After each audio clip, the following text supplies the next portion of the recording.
there ain't no stopping us. Fly without boarding pass.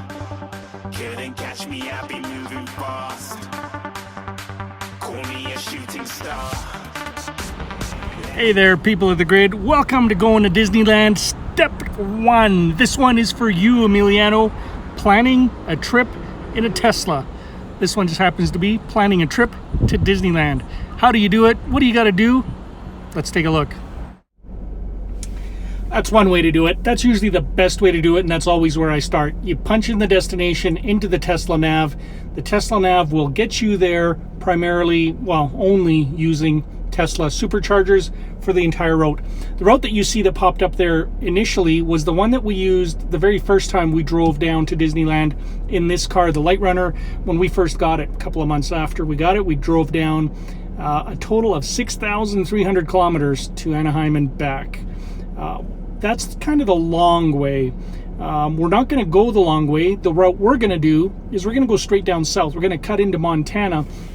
And the reason that this nav didn't pull up the Montana path is there isn't a supercharger string that'll actually get us through Montana all the way down. But what the Tesla nav doesn't know is that we're willing to spend the night in, it's in Kalispell. There's a hotel there that has a destination charger. And so that's where extra apps come in handy. Really, what I do is whenever I plan a trip like this, the first thing I do is I do it on my phone. So I'll punch in what's the best way to get to Anaheim, and the route will come up and it's the fastest route.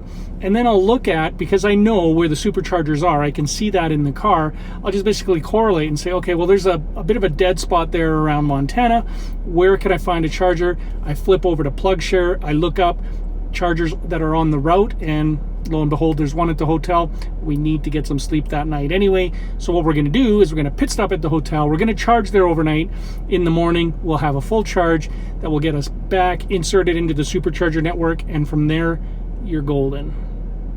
So let's take a look at what I do next, because I like to plan this down to basically the minute. I want to know exactly what time roughly we're going to arrive in Anaheim, give or take a half an hour or an hour, but I want to know exactly when we're going to get there, because we got important stuff to do, like check in and get into the park and go to the airport to pick up our son who's flying in to LAX, stuff like that. So here's what I do next. I basically map it out on the phone, and we'll take a look at the map, and you can see, I mean, this is where, we start here, and you can see the route it's going to take us. That's pretty much following the supercharger route that gets us into Anaheim. So we're going to go down through Montana, Idaho, Utah, Nevada, and then over to California. So yeah. And then I do something, because I love spreadsheets. I'm a spreadsheet guy, and I like to track everything, because I know somewhere down the road somebody's going to come to me and say, hey Mike, we're going to take our Tesla to Disneyland, we're going to go through Montana, what's the best route, or how long will it take? I will have a minute by minute breakdown, and what I do as we go through, I'll show you my spreadsheet right. As we go down, what I do is I update those times so that I'll update them to exactly how much time it took us to drive a segment, how much time it took us to charge at that site, and then I do it again for the next one. And I put in some extra information, like what the temperature was, because that does have an impact. I also put in what the elevation is at the start and at the end.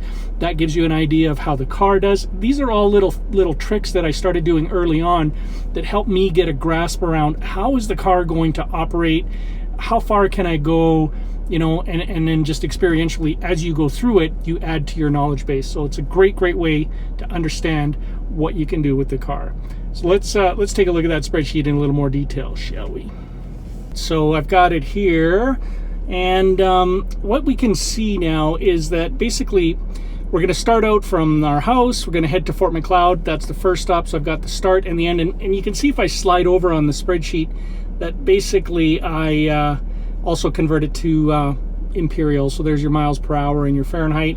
But because we live in the metric world, the correct side of the planet, we use metric. That's what I defaulted to. But if you want to use this, I can share it with you. You can change it around, or it's easy enough to build yourself.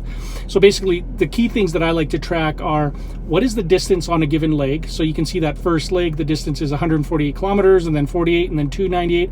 And then instantly I can see any segments that I might be a little bit worried about, like Lethbridge to Great Falls, Montana, 298 kilometers.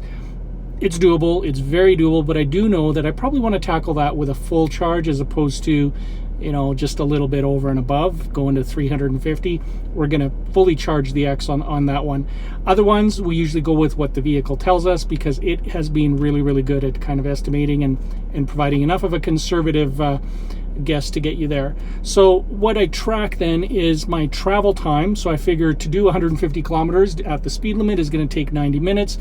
There, when we arrive at that supercharger, we'll spend an extra 60 minutes charging up. During those 60 minutes, we're going to go to the bathroom, we're going to go get some snacks and get some food and throw away some garbage, all of that stuff that you know, sort of keeps the vehicle clean, and then we'll carry on. And the next leg is Fort Macleod to Lethbridge.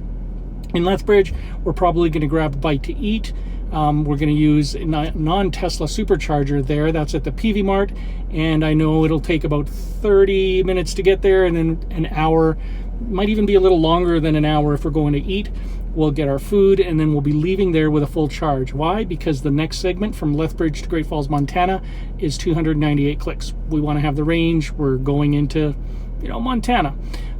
So that will get us down to the hotel that evening sometime, and you know, I'm kind of guesstimating that we'll arrive at the evening there at 11:30. That's at the latest. I mean, we'll probably get there a lot sooner, but we get there at 11:30. We're going to get a full sleep, and then we can carry on for the next leg of the journey. Now, you can see that down as I get into Utah, I haven't scheduled our hotel stay yet. I think we'll probably stay in Beaver, Utah. If we stay there, then it looks like all we have is 3, 4, 5, 6, 7, 8.5 hours-ish from when we wake up until we get into Anaheim. So if we leave there around 8:30, we'll arrive in Anaheim around 4:30. Perfect. That's all I do. I just check the distances. I look for, you know, sort of points of interest along the way that we might want to stop at, and then I'll just adjust the times. As we do the trip, I'll actually put in the actual amount of time it took to travel and the actual amount of time we spent charging, and that just gives me a good sense of what it takes. Now, if I scroll down in my spreadsheet, you can see that our last trip, our original trip to Anaheim, there it is. That's what we did back in 2015 when we went the long route down along the west coast and then on the I-5 in California. That was an awesome trip. That's all it takes. It doesn't take a lot of planning. Ideally, if you're using supercharger routes, you don't even have to do this because we're going a little bit off grid of the supercharger grid. We're going to be charging in hotels. You look up destination chargers. It's not that hard. Actually, it's really, really easy. If you have any questions, let me know. Coming up in a couple of videos down the road, I'll actually do this in real time and just take you through the updates, and you'll see kind of what I do when we're on the trip. Because we're taking turns driving, this gives me something to do. You know, if I'm not reading or editing video, I'm updating spreadsheets because I love spreadsheets. All right, Miker, out.